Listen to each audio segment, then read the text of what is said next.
Doctor बीना चतुर्वेदी की आवाज़ में उनके कहानी संग्रह माँ से सुनिए कहानी आशंका।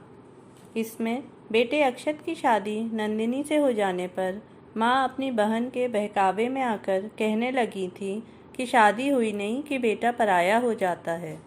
माँ की यह बात सुनकर अक्षत और नंदिनी स्तब्ध रह गए थे। अक्षत के पिताजी ने अपनी पत्नी से कहा कि अपनी बहन के सिखाने में मत आओ, वह अपने घर में आग लगा चुकी है, अब हमारे घर की भी खुशियाँ छीनना चाहती है। अक्षत के चाचा चाची ने भी उन्हें यही समझाया था। उनके बदले हुए स्वभाव से घर का माहौल अच्छा हो गया। सुनिए कहानी आशंका। सुबह का समय था। आसमान में काली घटाएं घिर रही थीं। रिमझिम वर्षा हो रही थी। नंदिनी बालकनी में बैठी इस नज़ारे को देख रही थी। इसी समय अक्षत धीरे से आकर उसके पीछे खड़ा हो गया। नंदिनी को इसका तनिक भी एहसास नहीं था। नंदिनी को देखकर अक्षत सोच रहा था कि प्राकृतिक सौंदर्य का निरीक्षण करने में नंदिनी इतनी ध्यानस्थ हो रही है कि वह मेरी पदचाप को भी महसूस नहीं कर पाई। कुछ क्षणों के पश्चात नंदिनी उठकर खड़ी होने लगी, मगर हवा के तेज झोंके ने उसे ऐसा झटका मारा कि वह बालकनी की रेलिंग से टकराने वाली थी। इसी बीच पीछे खड़े अक्षत ने उसे अपनी बाहों में ले लिया। अक्षत को देखकर नंदिनी चौंक गई और पूछने लगी, अरे आप कब आए? अक्षत ने मुस्कुराते हुए जवाब दिया, तुम तो अपने ख्यालों में खोई हुई थी। मेरे आने का तुम्हें भान ही नहीं हुआ। तुम्हारी जैसी मेरी भी हालत थी। मैं काफ़ी देर से तुम्हारे सौंदर्य का रसपान कर रहा था। नंदिनी को आज अपने माता पिता और भाई बहन की बहुत याद आ रही थी। रात को उसे ठीक से नींद नहीं आई थी, इस कारण उसका सिर भारी हो रहा था। सुबह अक्षत को सोता हुआ छोड़कर वह अकेली बालकनी में आकर बैठ गई थी। सासू माँ घर में सबसे जल्दी उठ जाती हैं। नंदिनी ने उन्हें प्रणाम किया, मगर उन्होंने नंदिनी से कुछ नहीं कहा। शायद उनका मूड ठीक नहीं था। नंदिनी की इच्छा हो रही थी कि एक कप चाय बनाकर पी ले तो शायद उसके सिर दर्द में कुछ आराम मिल जाए, मगर सासू माँ के चढ़े हुए पारे को देखकर वह डर गई और चाय बनाने की हिम्मत नहीं कर सकी। कल शाम को अक्षत की माँ सविता देवी फोन पर किसी से बात कर रही थी। शादी हुई नहीं कि बेटा पराया हो जाता है। अक्षत की शादी हुए अभी 1 महीना भी नहीं हुआ था, मगर अभी से वह बहुत बदल गया है। नंदिनी के अलावा उसे न कोई दिखाई देता है और न कोई कुछ समझना चाहता है। माना कि पत्नी का खूब ध्यान रखो, लेकिन माँ की उपेक्षा करना क्या उचित है? माँ की इस तरह की बातें सुनकर अक्षत और नंदिनी स्तब्ध हो गए और दोनों एक दूसरे की ओर प्रश्न भरी दृष्टि से देखने लगे। अक्षत की समझ में आ गया कि माँ अवश्य ही राखी मौसी से बात कर रही होंगी। वही हैं जो इस तरह की बातों को शह देती थी। वो स्वयं भी हमेशा अपने बेटे और बहू की बुराइयां करती रहती थी। सब लोग मौसी जी के स्वभाव को जानते थे। माँ इस बात को क्यों नहीं समझती?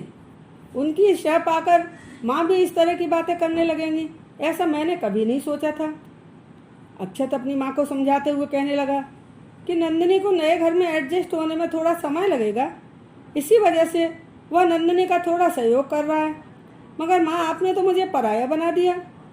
हमारे घर के तौर तरीकों को सीखने और समझने में नंदिनी को थोड़ा समय तो लगेगा ही।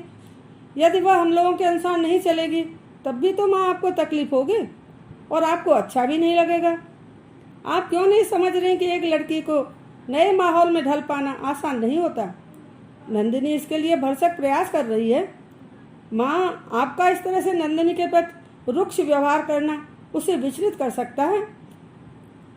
अक्षत परेशान होकर माँ से पूछने लगा कि माँ, आप फोन पर किससे बात कर रही थी?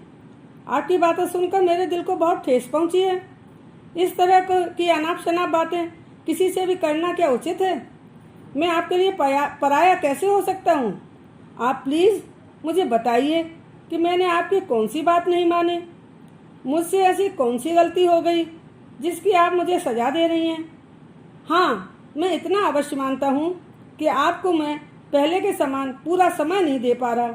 मुझे नंदिनी को भी समय देना पड़ता है। वह इस घर में नई है, उसके प्रति भी मेरी जिम्मेदारियां हैं।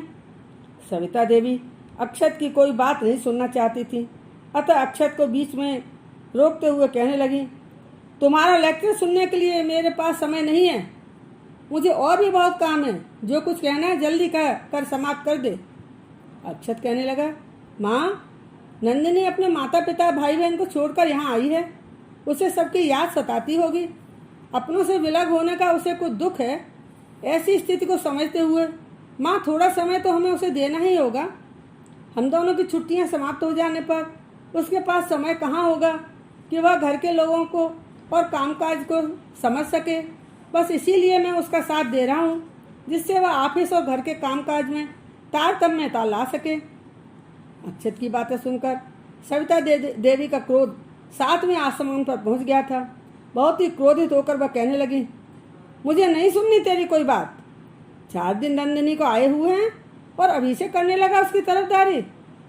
माँ नहीं, अब तो पत्नी ही तेरा सर्वस्व हो गई है। नंदिनी अपने कमरे में बैठी माँ बेटे का वार्तालाप बड़े ध्यान से सुन रही थी। वह सोच रही थी, आखिर माँ अक्षत की बातें क्यों नहीं सुनना चाहती, इस तरह का व्यवहार क्यों कर रही हैं। कमरे में अक्षत के आने पर नंदिनी पूछने लगी, अक्षत, मुझसे कोई गलती हो गई क्या? माँ को इतना गुस्सा क्यों आ रहा है?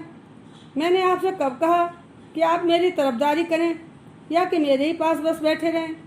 यदि माँ मेरा सहयोग करते हुए मुझसे सदव्यवहार करती तो मुझे आपके सहयोग की आवश्यकता क्यों पड़ती? अक्षत, मैंने तो हनीमून पर जाने से इसी कारण मना कर दिया था, ताकि मुझे इस घर में एडजस्ट होने के लिए समय मिल सके। मेरी समझ में नहीं आ रहा कि सब कैसे ठीक होगा। अक्षत कहने लगा, नंदिनी, माँ के इस तरह के व्यवहार को देखकर मैं खुद परेशान हूँ। मैं तो अभी शादी करने के लिए तैयार ही नहीं था। माँ को ही जल्दी पड़ी थी मेरी शादी करने की। हमने अपनी लव मैरिज भी उनकी स्वीकृति मिलने के बाद ही की। शादी से पहले तो माँ तुम्हारी तारीफों को पुल बांधती रहती थी, तुमसे मिलकर बहुत खुश होती थी। न मालूम अचानक अब उन्हें क्या हो गया है। उन्हें अपने बेटे की खुशी बर्दाश्त नहीं हो रही। मुझे डर है कि राखी मौसी कहीं हम दोनों के बीच में भी मनमुटाव पैदा करने में सफल न हो जाएं। माँ यदि इसी तरह से उनकी बातें सुनती रही तो घर का वातावरण निश्चित रूप से कलहपूर्ण हो जाएगा।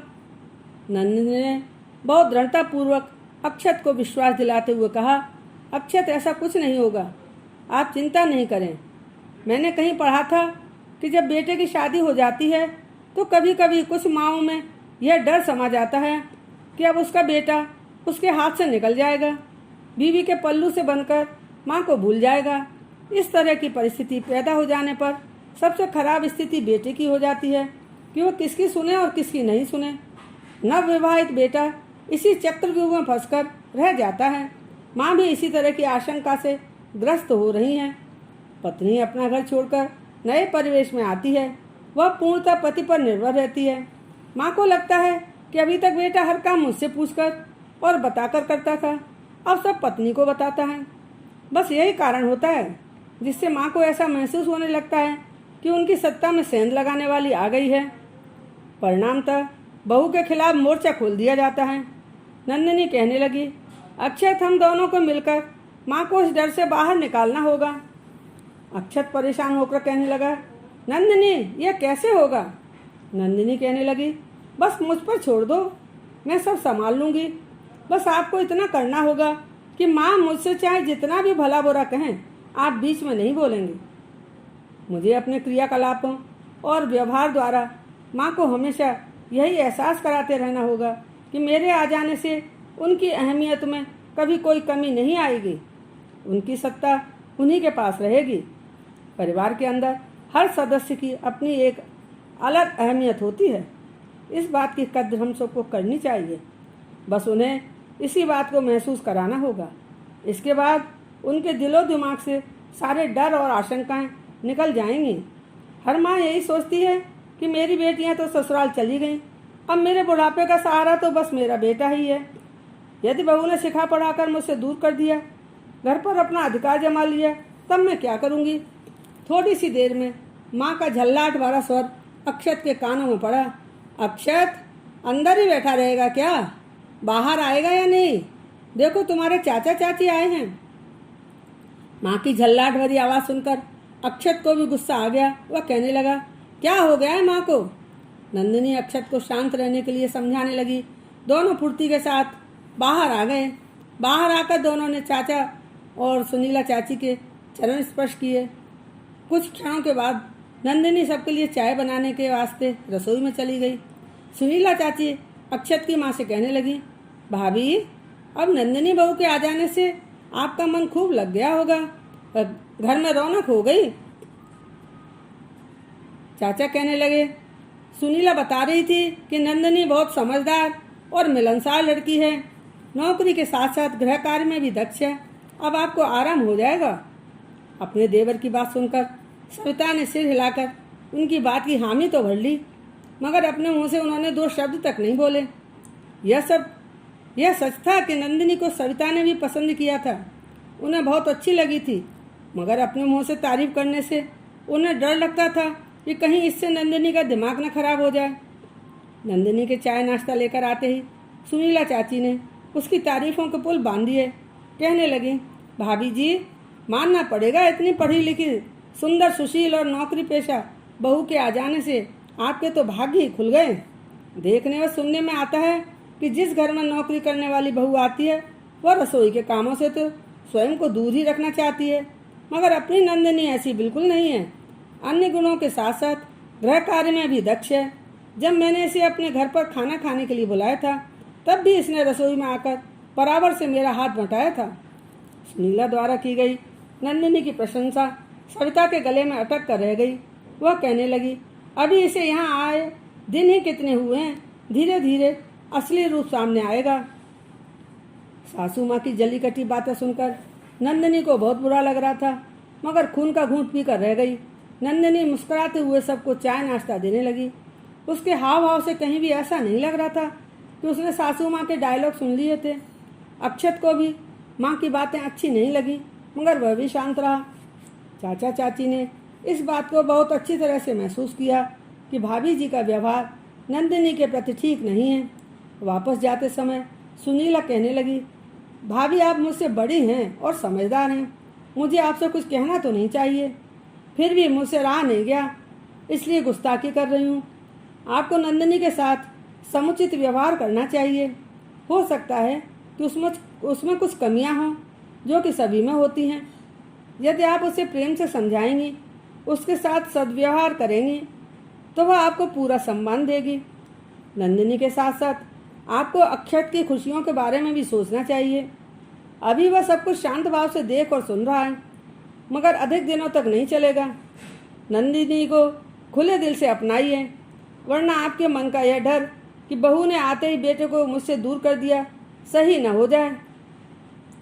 1-2 दिन बाद अक्षत के पिताजी अपनी पत्नी को समझाते हुए कहने लगे, देखो अभी भी तुम अपनी हरकतों से बाज आ जाओ। सुनीला ने जो कुछ कहा था उसकी बातों पर ध्यान देकर अपनी आदतों में सुधार कर लो। दूसरों के बहकावे में आकर अपने घर में आग मत लगाओ। सुनीला ने ठीक ही कहा था कि अभी तो अक्षत चुप रहकर सब कुछ देख सुन रहा है, मगर अधिक समय तक नहीं चलेगा। जरा सोचो, यदि नंदिनी ने अक्षत के कान भरने शुरू कर दिए तब हम क्या करेंगे? अपनी बहन राखी के सिखाए में मत आओ। अपना भला चाहती हो तो उसकी बातों पर ध्यान देना बंद कर दो। वह अपने घर में आग लगा चुकी है, अब हमारे घर की खुशियां भी छीनना चाहती है। अपने पति की बातों से सविता को कुछ सद्बुद्धि आई। वह सोचने लगी कि अक्षत के पिताजी और सुनीला ठीक ही कह रहे हैं। अब वह नंदिनी के साथ प्यार से बात करने की कोशिश करेगी। माँ के बदले हुए व्यवहार को देखकर नंदिनी को बहुत अच्छा लग रहा था। आज अवकाश का दिन था। सास बहू दोनों ने मिलकर नाश्ता और खाना बनाया। दोनों हंस कर आपस में बातचीत कर रही थी। सबने साथ मिलकर नाश्ता और भोजन किया। माँ के बदले हुए व्यवहार से संतुष्ट होकर अक्षत और नंदिनी आपस में बातें कर रहे थे कि माँ के स्वभाव में आए हुए परिवर्तन ने घर के माहौल को खुशहाल बना दिया है। अपनी पत्नी सविता देवी को धन्यवाद देते हुए अक्षत के पिताजी कहने लगे, अब हमारा परिवार एक सुखी परिवार लग रहा है। तुम बेवजह की आशंका पालकर घर के माहौल को खराब कर रही थी।